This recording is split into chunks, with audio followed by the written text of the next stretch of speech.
La soirée est déjà bien avancée. Une douce brise souffle de part et d'autre de ce chemin. Cléophas et son compagnon peuvent contempler des champs de blé déjà levés, des vieux oliviers aux branches argentées sous cette faible lumière d'une journée qui s'achève. Un beau paysage que celui qui s'offre à ces pèlerins qui se rendent de Jérusalem à Emmaüs. Pourtant, nos deux voyageurs n'ont pas le cœur à la contemplation. Ils rentrent, après la grande Pâque des Juifs, chez eux, le cœur gros. Et c'est que, effectivement, les événements des derniers jours ont été durs pour eux. Si étranges aussi ces journées. Le vendredi précédent, le Seigneur avait été mis à mort. Et à présent, ses disciples, eux aussi, en tant qu'anciens disciples de Jésus, ils craignent la persécution. Il ne fait pas bon, déjà à cette époque, de se dire chrétien, ami de Jésus. Certes, ils ont entendu des rumeurs. Certaines femmes parmi les disciples disent avoir vu le tombeau vide. Des anges seraient même apparus. Et Marie-Madeleine affirme l'avoir vu, lui, Jésus, le ressuscité. Pierre et Jean se sont rendus, certes, au tombeau, il était vide, mais nuit, ils ne l'ont pas vu.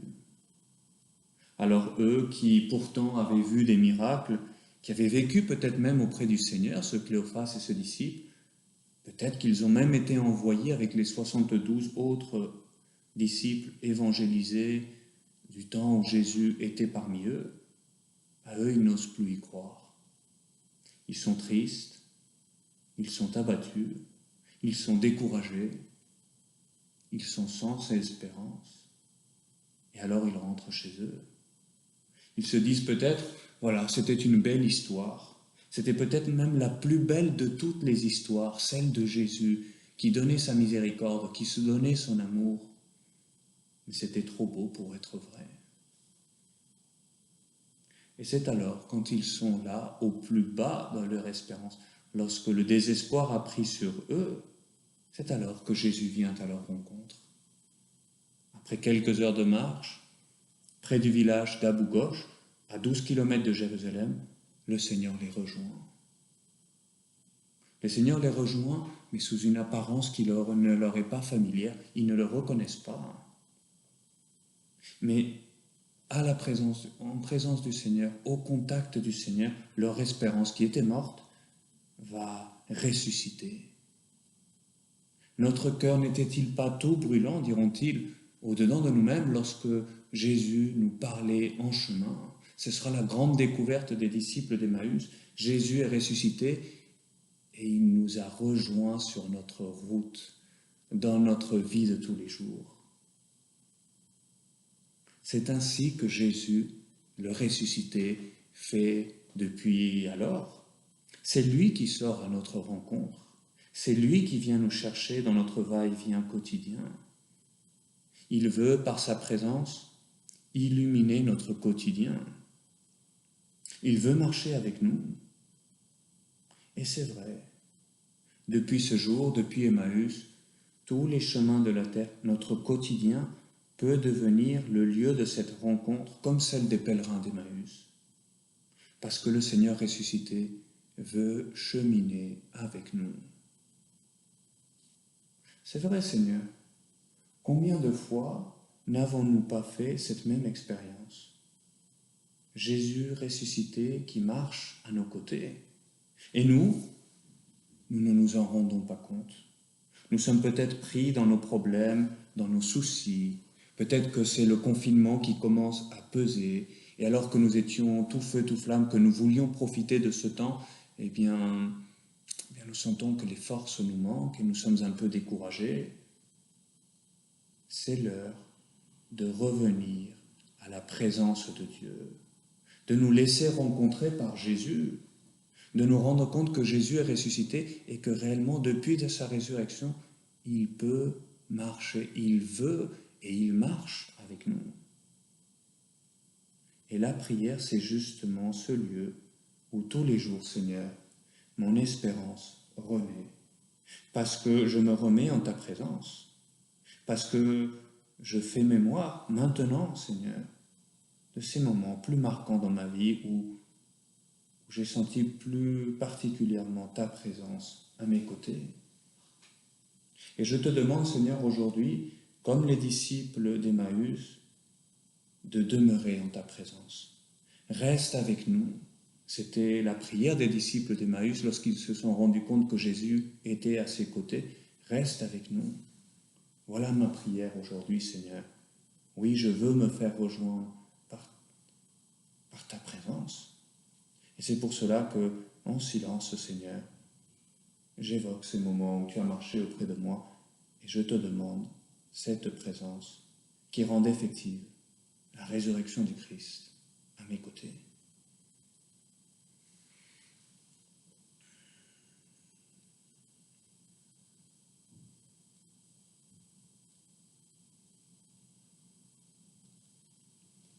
Merveilleuse discussion qui commence alors entre ses disciples et le Seigneur. Essayons d'y entrer nous aussi dans ce moment de prière afin d'apprendre à dialoguer avec le Seigneur avec ce naturel, avec cette simplicité qui était celle de Cléophas et de son ami. Au début, ses disciples ne reconnaissent pas le Seigneur. Ils ne le reconnaissent pas sous l'aspect de cet inconnu qui les aborde en chemin et qui leur dit « Mais de quoi discutiez-vous en chemin ?» Et eux, dont le visage est sombre, dont le visage est attristé, ils commencent, ils ne savent pas trop pourquoi, mais ils commencent à se confier à ce voyageur qui leur inspire une grande confiance. Et ils lui racontent leur mal, ce qu'ils portent dans leur cœur. Vois-tu, Jésus de Nazareth, celui qu'ils croyaient être le Messie, il est mort et il semble les avoir abandonnés. Peut-être qu'à ce moment-là, il s'exprime avec des phrases brèves, peut-être entrecoupées par l'émotion. Oui, nous espérions que c'était lui qui allait délivrer Israël, mais avec tout cela, ça fait 3 jours qui sont passés déjà, et il n'est plus là parmi nous. Et nous qui espérions, disent-ils. C'est beau de voir comment ces disciples confient au Seigneur ce qui leur pèse le plus. Eux, ils prennent au sérieux la prière, la rencontre avec Jésus, et ils ouvrent de part et d'autre leur cœur. C'est beau de voir comment le Seigneur rejoint ses disciples justement dans leurs difficultés même.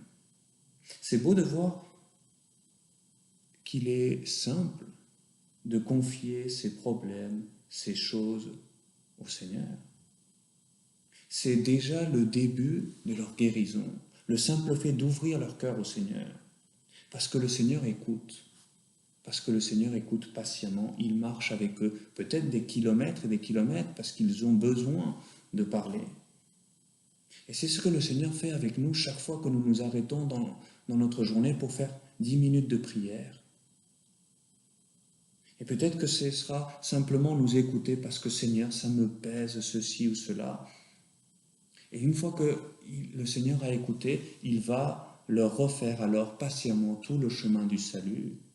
Il va leur expliquer, nous dit ce passage de l'Évangile, toute l'histoire sainte pour leur faire comprendre que Jésus devait passer par ce chemin, que ces difficultés étaient nécessaires pour que le salut s'accomplisse. Il va leur aider à comprendre ce qui était arrivé. Et c'est là, auprès du Seigneur, que tout prend sens, jusqu'à susciter en eux ce désir renouvelé de sa présence. Reste avec nous, Seigneur. C'est ce qu'ils lui demanderont en arrivant au village, c'est ce que nous, Seigneur, nous te demanderons en terminant ce moment de prière. Mais d'abord, il y a ce travail de ouvrir son cœur au Seigneur, confier nos choses au Seigneur et se laisser accompagner par le Seigneur. Il y a un magnifique tableau des disciples d'Emmaüs peint par Rembrandt qui rend compte justement de ce fait. Alors qu'au dehors, la nuit tombe, petit à petit, au contact du ressuscité du Seigneur, eh bien le jour se fait dans le cœur des disciples. C'est un peu ça ce qui se passe souvent dans notre prière. Nous arrivons peut-être fatigués avec nos soucis, avec nos problèmes, et nous les confions au Seigneur. Et alors, parce que nous en parlons avec le Seigneur, eh bien le jour se fait petit à petit. Et nous retrouvons force et courage pour repartir, comme les disciples d'Emmaüs. C'est cela même que le pape François nous invite à faire, nous les chrétiens, dans notre prière. Souvent dans notre prière, face à nos soucis, pour renaître à cette espérance et à cette joie d'être chrétien, eh bien, c'est pas que nous n'aurons plus de difficultés, non. Non, il nous dit, avec une expérience très parlante, le pape François, ce qu'il faut, c'est évangéliser nos problèmes, nous mettre en présence de Dieu, nous tourner vers Jésus ressuscité, qui nous accompagne sur le chemin de notre vie, et alors, comme les disciples d'Emmaüs, vider notre sac. Lui raconter au Seigneur les choses de la vie de tous les jours, ce qui me pèse du confinement. Seigneur, j'ai des tas de choses à faire, ou j'ai des blessures dans ma vie de famille, ou j'ai mes propres fragilités et mes défaites dans mes luttes, dans mes combats. Peut-être que c'est le découragement. Et tout cela intéresse le Seigneur.